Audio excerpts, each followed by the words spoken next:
Welcome to the OEO podcast. My name's Michael Bragg. I'm here with my co-host, Brandon Dubich. What's up, buddy?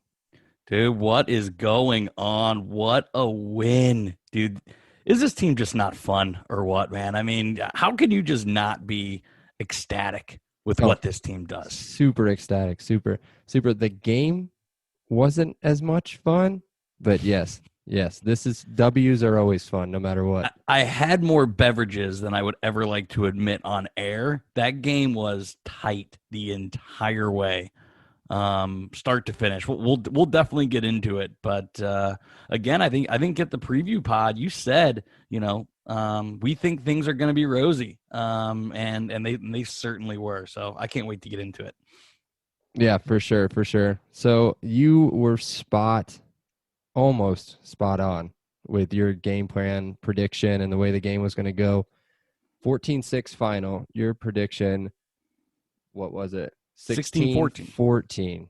So just a trash prediction and a trash game. Not trash like bad, but like not what we're used to seeing. No, not of this offense. The thing that I was surprised about in the game is, I mean, if you look at the box score, get rid of the score. Get rid of the score. Wisconsin wins in first downs. They win in passing yards. They win in rush yards. They clobber us in time of possession. So you look at that, and then you hear you and I say that IU dominated that game and looked like the better team. Nobody would believe us. No way. So you're spot on. I mean, if you play games on paper, I think we would have the same record, but we would have a W against Ohio State. So you don't play them on paper, Brandon. No, not at all. But again, in our predictions, what did we say IU had to do? They couldn't beat themselves, and they had to play a cleaner game.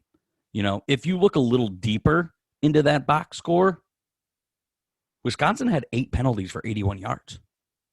That's beating yourself. Wisconsin lost the turnover game. They weren't as efficient. They weren't as disciplined. They weren't as clean.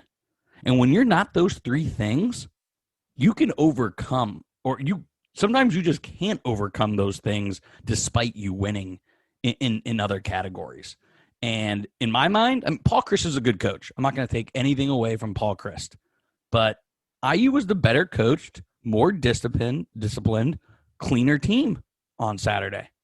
That prevailed for me. That prevailed.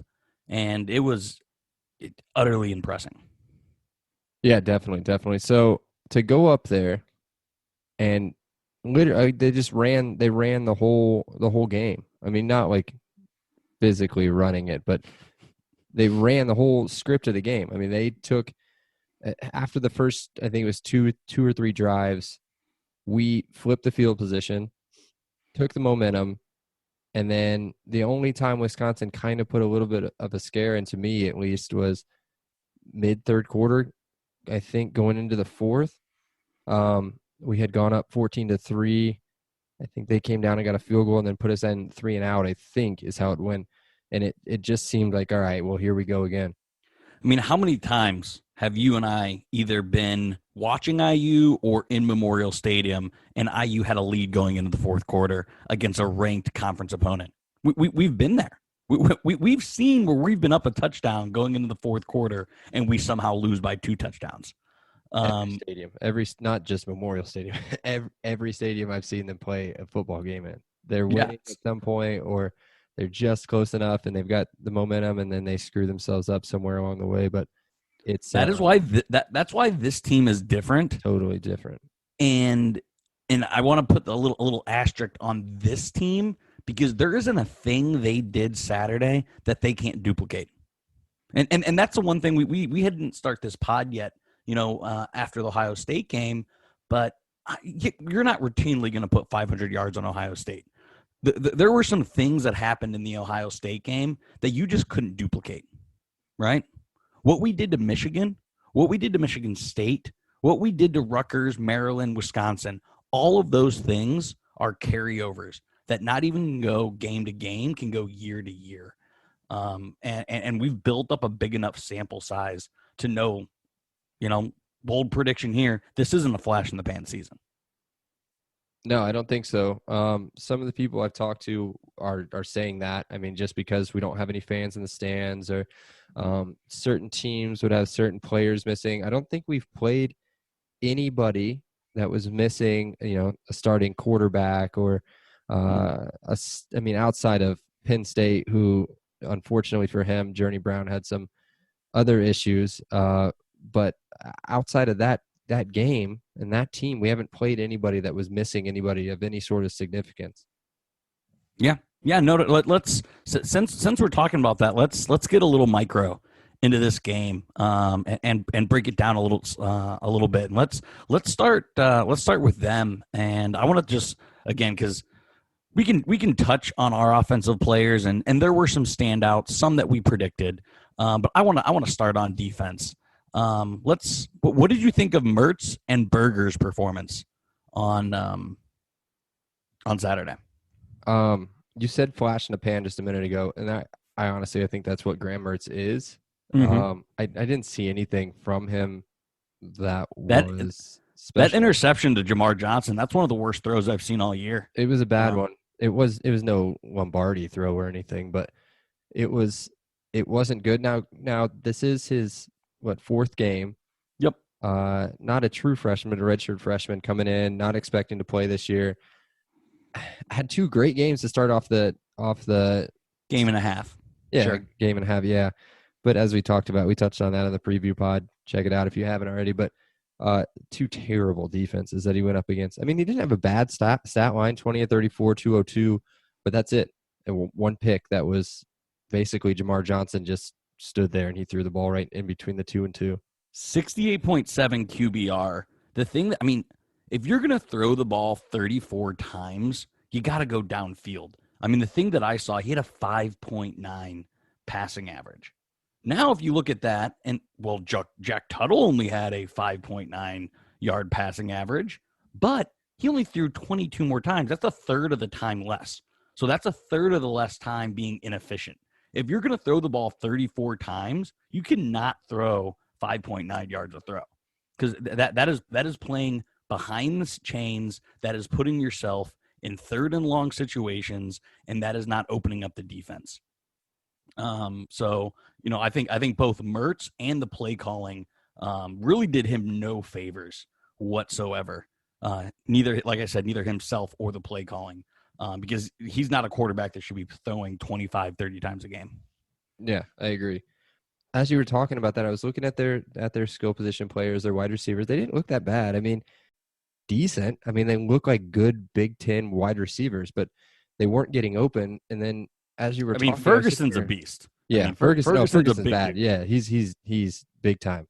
Yeah. But what if we're just that good? What if our defense is that good and just shut it down? We're like, all right, you guys can run a little bit, and but we gave up runs sustaining. I mean, we gave up a decently long QB scramble to Mertz, but we had him running for his life the whole game. So I'm scratching that off the play sheet.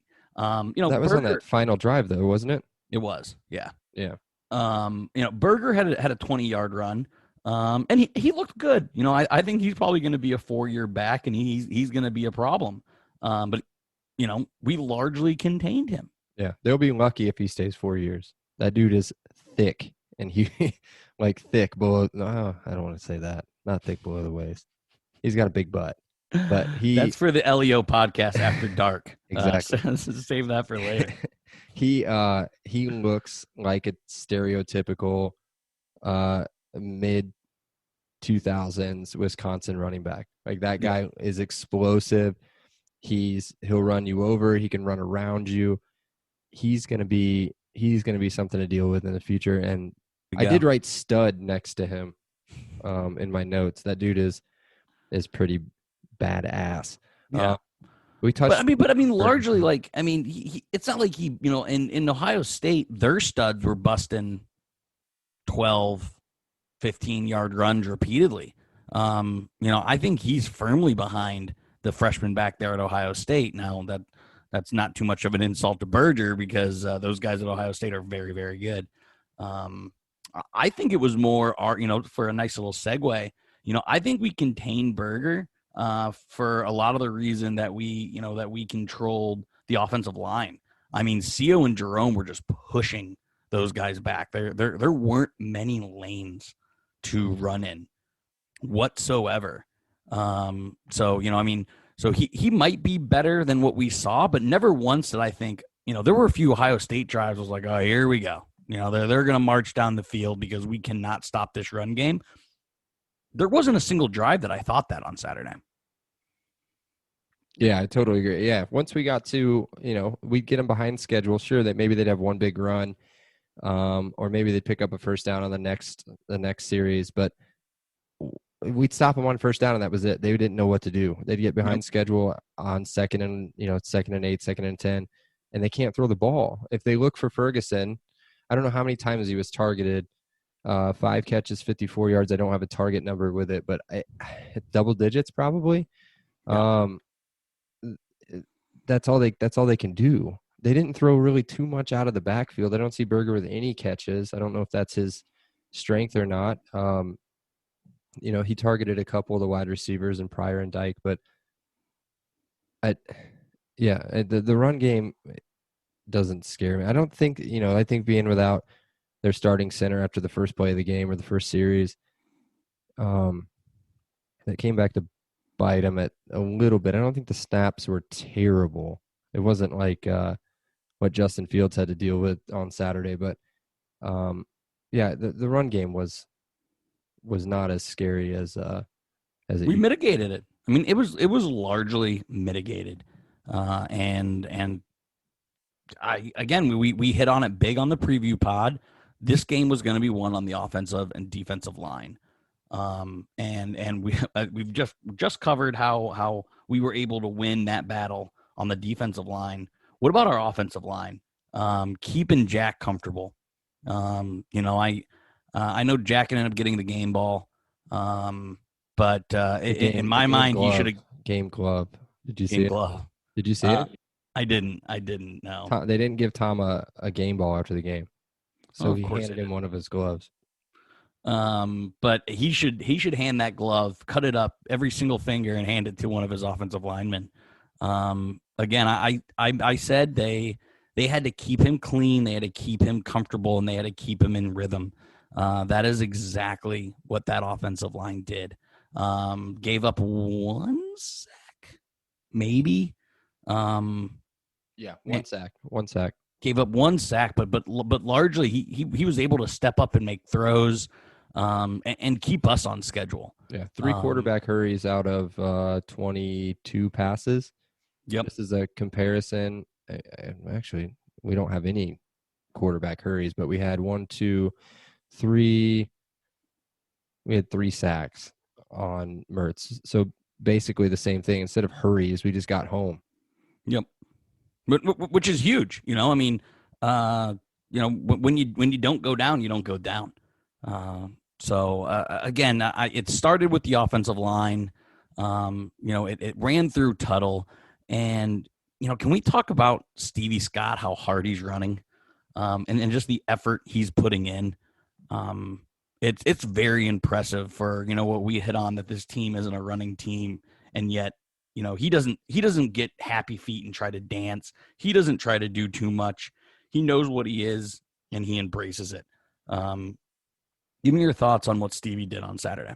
Yeah, I thought that Stevie was pretty hesitant in Ohio State, but then in the Maryland game, when we did a little bit of the Wildcat, and then we knew that we had to force the narrative on the run because they were so bad at it, we saw the old Stevie Scott back. That guy was hitting holes as quick as he could hit it. And then on Saturday, it was the same thing. If he had any sort of room to hit, he was there. And then he was actually hitting some stuff outside of the tackle too, which we haven't seen from him probably all season. Yeah. So I got a question for you, because we got to see David Ellis on unlimited touches. Not enough in my opinion. He only got two passes through the air and 5 rushes. With what we were just saying about Stevie Scott, should David Ellis get more run? Or do you like the kind of 3-to-1 usage Stevie is getting over David Ellis? I don't know how much more we want to use David Ellis in the rushing game Okay. if we don't Yeah. have to. Yeah. We didn't see any Tim Baldwin at all Saturday. I don't know what's going on with Samson James. I hope it's not anything too serious. Personal issues is what Tom Allen's saying, but he's still with the team. Um, I guess if we're not going to use Baldwin, then yeah, I guess I'd like to see David Ellis. But what I saw from him on Saturday was a lot of stuff between the tackles. Right. He was picking up. It says 4.5 yards a carry. I, I You just his surprised we didn't game. see any pitches to the outside, any motion, any jet sweeps? I mean, I'm not begging for the Matt Canada offense back, but I think in a game where we only averaged 2.8 yards a carry. What I would have liked to see a little bit more creativity, especially in as big as a game this is, right? I mean, you're probably not needing creativity next week against Purdue. So I would have liked to see a little bit more creativity. Or did you like the traditional run between the tackles, our guys against your guys? In the run game, yeah. Yeah, That linebacker crew that we were going up against, actually that defense, I mean, what did we say? 67 or something yards per game is what they gave up coming in. We had 87 on the ground total as a team. That's, I mean, I think that's with a couple kneel downs too, but that's the highest for them all year. yeah, Uh, so I think if it's gonna work, then let's do it. Now they did run some motion stuff. Um, Nothing in the run game. WAP had just I can't remember if it was like a 4th and 1 yeah. maybe Mm-hmm. where they ran him across and then back across and then back across with like a little stutter and then he went out into the flat. That one was pretty nice, but other than that, they kept everything Punched. as well, yeah, and as like elementary as possible for Yep. Tuttle, as either go back and hand the ball straight off to Scott, or it's going to be fly down the middle for Freifogel or Marshall, damn it, or just little stuff outside to WAP. But I think if they play Saturday, it's going to be wide open, and it's going to be a disaster for Purdue. Yeah. No, we'll certainly get into that later in the week. So yeah, I'm glad you're open to opening the playbook up, because I would have liked to see that a little bit more. I'm not talking trick double reverses, throwback to Tuttle. I'm not talking about that.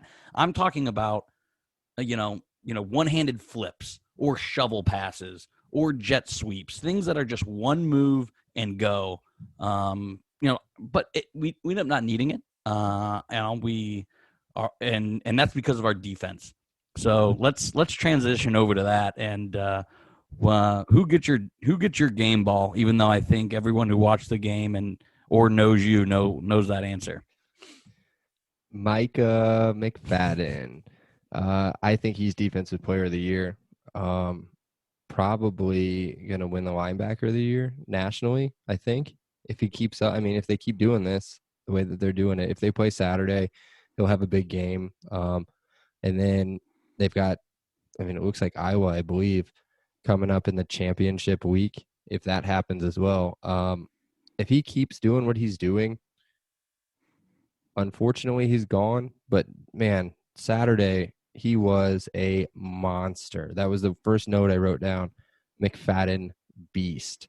Yep. And when he got hurt, minute 33 to go in the fourth quarter on that last drive, he got hurt with it in inverted commas. And then they had a big scramble where DK Bonhomme made a big tackle on Mertz. And then he comes in the very next play and just destroys Mertz on a blitz and basically put the game away. Yeah. Again, I'm going to keep saying it because I think I have to. That when this guy was getting snaps a year or two ago, I wanted him off the field. And you ingrained it into my mind how good this guy is and could be. And it might have been your biggest and best prognostication ever. I mean, a stat line of 9 total tackles, 6 by himself, 2 sacks, 2 total pressures. In a game where we know Wisconsin has NFL talent, Micah McFadden was the best defensive player on the field. We know Tywone Mullen's going to play on Sundays. There's a chance that a couple other guys on IU's defense is going to play on Sundays. There's no question Micah McFadden was the best player. Yeah, No, totally agree. no Totally. doubt in my mind. Yeah. And he's been that for uh, almost every game. I mean, Yeah. outside of maybe the Penn State game that's just so weird if you go back and think about how bad our defense was in that game, compared to the rest of the season. But he has been incredible, especially down the stretch. Monster had a pretty good game. The Johnson brothers, Jerome's not going to have a fat stat line, but Jamar, they're not really brothers, by the way. Jamar that's also my boy. Another big game for him. 4 tackles, pass defended, and that pass defended was the pick. And I think that's, man, going back to the Gator Bowl, he had 4 straight. This is like his fourth pick this season, 5th in the last 8 games, which is incredible. Yep. I mean, he's literally tied for 5th in the country with most interceptions in a shortened season, sure. But he doesn't even play every snap. He's Yep. He's one of the starting safeties, but as much as we rotate safeties out, he's not out there like Mullen's out there every time or Williams is out there every time. And Williams started hot too, but like Mullen's out there every play, Williams out there every play, Taylor's out there every play. Johnson's not out there every play, and he's still making these game-changing takeaways. So player comps are terrible, but just watching what he did at late last year and what he's done this year, he reminds me a little bit of Minkah Fitzpatrick for the Steelers. Sometimes he takes some bad angles, sometimes he misses some tackles, but if you want to rely on a guy that could win you the game in one play, I don't think I could name anyone else other than Jamar Johnson. He finds a way to find the ball. He finds himself in the right positions in the right times, and he always makes a play. Yeah, and he held onto the ball this time after he picked it off too. So well, yes, that's a very important. That's an improvement. But yeah, I mean Jamar Johnson and Jalen Williams and what about Tywone Mullen and just to absolutely blow up off that blitz. That was one thing we said in the preview pod that they couldn't sit back. Make Mertz make a play. And I loved the pressure, Kane Womack. I loved the game plan that he's had all season, but specifically this game. I mean, I can't believe Mertz got up on that Mullen hit. He got absolutely rocked, and I mean rocked. Go back and watch his brother in the 2018 national championship game against Alabama. His brother played for Clemson. Mm-hmm. He plays for the Raiders now. He came, was he a safety? Or maybe he came on the same thing off the edge. He lit Tua up off the edge, and that's what Saturday reminded me of with Tywone. He came straight off, totally unblocked. It was a missed. I don't even want to say it was a missed by Ferguson, but he sold that blitz perfectly. Never jumped the snap, never showed anything before the snap came, and it was textbook. And how much does Tywone love playing for IU? I mean, we knew that before he even stepped on campus. He was helping the team recruit. He was the one sending the text message groups around to the recruiting class. I think he's got a little bit of a Victor Oladipo keeping IU in the frame of people's minds for a long, long time. Even if his brother doesn't come in here, I think what the effect he's having before he stepped on campus, while he's here on campus, and what he's going to do after he leaves on campus when he's playing on Sundays, I think is going to pay dividends for a long time. Yeah, big time. You totally read my mind. I was looking up Trey Bell right as you were talking about him. I mean, it looks like he's down to 3 schools: Oregon, us, and Florida. And Oregon does not look good right now at all. But um, a four-star talent coming out of Florida, obviously same high school class 2022. So this year coming up, or next year, sorry. So we'll see if we can just move from Taiwan to Trayvell and never miss a step on that part of the ball. That'd be pretty nice. Keep Mullen Island in Bloomington. Exactly. Mullen Island. I absolutely love it. All right. Is there anything else on defense that you want to cover? Again, I think DK is here we're going to be talking about DK the same way we're talking potentially about Micah McFadden in a year or two. He seems to just be stepping up as the season goes on, as you would think from a freshman getting snaps. Oh yeah, yeah. You like him, eh? Yeah. Canada. Oh, Canada. Eh, Eh. eh. Yeah, definitely. Let's go back and look at let me pull it up here. Let's go back and look at the players we talked about that we said that we were going to watch on Saturday. On offense, mine was pretty obvious. It was Peyton Hendershot. Not a great statistical game. 3 catches, no drops that I saw. 8 yards, but a big boy touchdown in the air, falling away, back corner of the end zone. Got us going.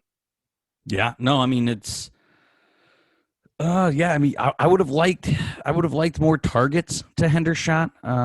But hey, he needed to make a play when he had the opportunity, and he did. He had that opportunity against Penn State and he didn't make the play. This time he did. So good on him. The guy that I really wanted to see, and that they kind of worked him into the game plan. I think their defense is just so good. It was hard to get any of us going.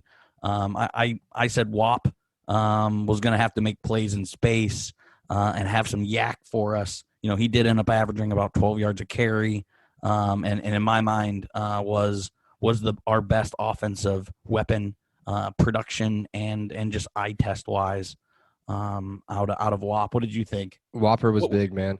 What grade Whopper would you give him? an A plus, and Yeah. I'll explain to you why. With that game bogged down quite a bit. I mean, there was not a whole lot of energy from um, either side of the ball, and that's exactly what he brings. I mean, outside of being a good football player, obviously, but as far as his attitude goes, he if he makes a big play, he knows, and you better believe he's going to tell you about it. And he made every one of those 4 catches was huge. That touchdown route was beautiful. Yep. Back to the corner of the end zone to put us up 14-3. And So I mean, literally, they had a same chance to run that good of a route on their last play of the game, and their wide receiver didn't run a route good enough for that. Yeah, and I talked about their center being out. Their center had a bad snap on that last play. Well, not bad, but it was low. And on TV, I rewatched it, and they were talking about how if that snap was up, how he would have been able to get rid of the ball sooner and maybe hit that throw. But you're right. I mean, if you watch the receiver too, I still think Reese gets there. The receiver has to push off on Reese to even have a chance to get at that ball. So yeah, he's just major, man. He's not putting up the same stats as he was last year because clearly he's going to be targeted by every defense that we play against, him and Ty now, which leaves Miles Marshall wide open to drop passes. His only target of the game, too. I was already celebrating as the ball was yet to touch his fingers on Saturday. I spilled my beer on my couch because I jumped up because I thought it was over. I thought it was 21-6, game over. Ball game. Sealed. Yeah. Yeah. I jumped up, beer went all over, and had to get out the towel and do some dampening on my couch. But my wife did the whole oh no, and I was like, yeah, I know he should have caught it. She's like, oh, I just feel so bad for him. Of course. Fuck him, man. He should have caught the ball. Because your wife is a sweetheart. You know how it is.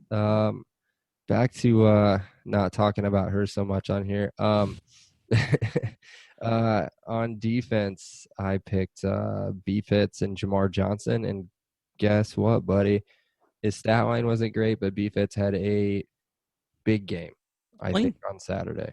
2 tackles, a pass defended, but 5 catches for Ferguson. That's it. 5 catches, 54 yards, nothing big, Yep. nothing behind him.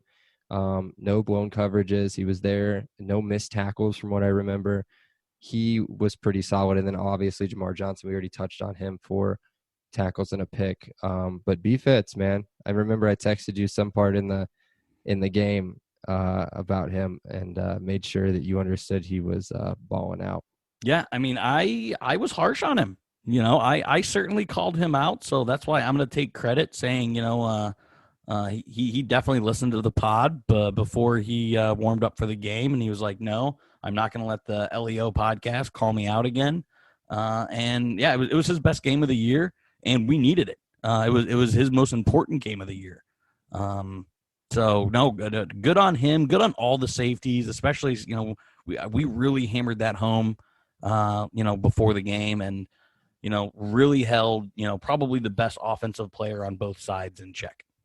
Yeah, big time, big time. Who was your defensive player to watch? I can't. So yeah, I took a cop-out answer, kind of like you did. If you chose 2, I was choosing 2, and I chose Co and Jerome. And as we touched on at the beginning of the pod, while their stat lines didn't jump off, they were Co was disrupting. big. Yeah, Co was big without having DeMarcus. Yeah. DeMarcus Elliott in there without having him in. Yeah, Co steps right in. And that dude is he a redshirt sophomore or redshirt freshman? I think he is. Co? Yeah. Hold on once. He's a sophomore. Sophomore. Okay. Yep. So probably a redshirt sophomore. I imagine almost all of the defensive front has their red shirt. So yeah, I mean, playing like someone third year into their program, ready to make an impact. Yeah, he was good. Again, you're not going to see the big stat lines from a good defensive tackle, I don't think. I mean, other than nope. Aaron if you Donald don't hear from them, they're doing a really good job. Yeah, just look at Defoe on the Colts. I mean, you don't ever, well, you hear about him, but you don't ever really hear that much about him. He's not as much as you hear of Darius Leonard, not as much as you hear of Julian Blackmon. I mean, those are the guys that get all the kudos for the Colts. Yeah, Defoe's just down there taking up 2 or 3 offensive linemen. Everybody else starts and ends with DeForest Buckner. Yeah. Don't make me talk about the Colts on this podcast, please. I am not. I'll just keep you away from the NFL for a little bit. So let's try to wrap this up here. Yep. Soon. Let's look at our predictions. Mine were way off. 27-17 is what I predicted. I expected them to open it up a little bit, but they did not. My keys were turnovers and special teams. Turnovers, obviously, we won that battle 2-1. I mean, the Tuttle one was whatever. It's going to happen. But the special teams, awesome. I mean, Chuck didn't have to do anything but make extra points, but we didn't touch on your other player to watch on your offensive side, which you cheated on. I was saving it for the end. Your boy Hayden Whitehead. He was fantastic, man. That last punt, was it the last? I think it was the last punt that pinned him down inside the 2-yard line.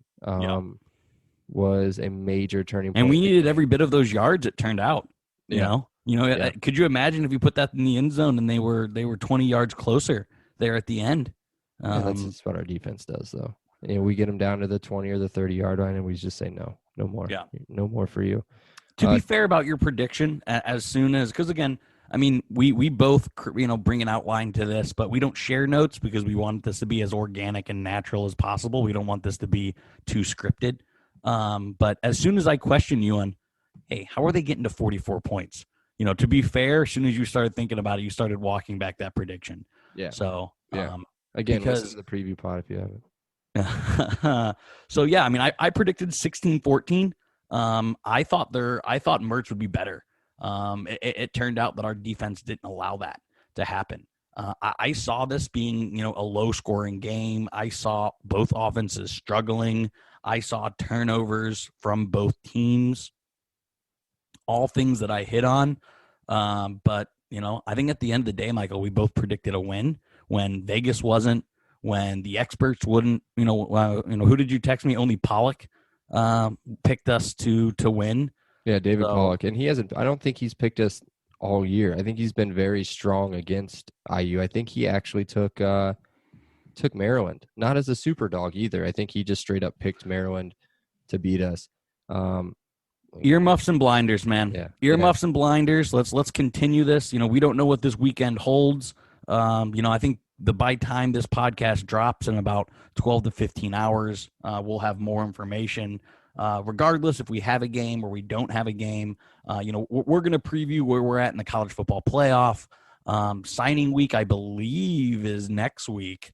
So we might touch on that a little bit. So either way, we'll have plenty to talk about here later in the week. Any last words, Michael? no.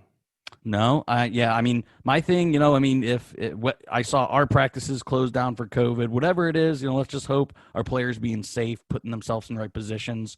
The reason I think we've avoided any canceled games was because of our leadership we have in that locker room from Tom Allen down.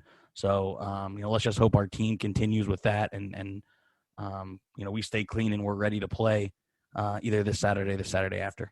Definitely. And again, we don't know how deep it is. We could just be shutting it down because one guy's positive, and then kind of going to figure it out from there. So hopefully we can get all that stuff figured out. Either way, we'll have this out tomorrow. And sorry, this doesn't make any sense to say we'll have it out tomorrow. We'll have it out. I don't even know what day it is, man, from all this quarantining. Today's Tuesday. By the way, Today's Tuesday, yeah. December 8th. So yeah, we'll have this out Wednesday, December 9th, for you guys to go ahead and give it a listen. Yes.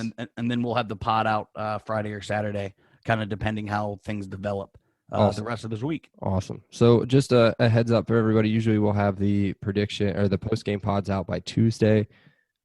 Prediction pods out on Thursday. Yep, completely my fault. My Pittsburgh Steelers played on Monday night. He had to watch that. I football team beat his. chose to watch that. So, all right, Michael, till next time, man. All right, buddy. Leo. We'll see you, Leo. Leo. Awesome day. Leo.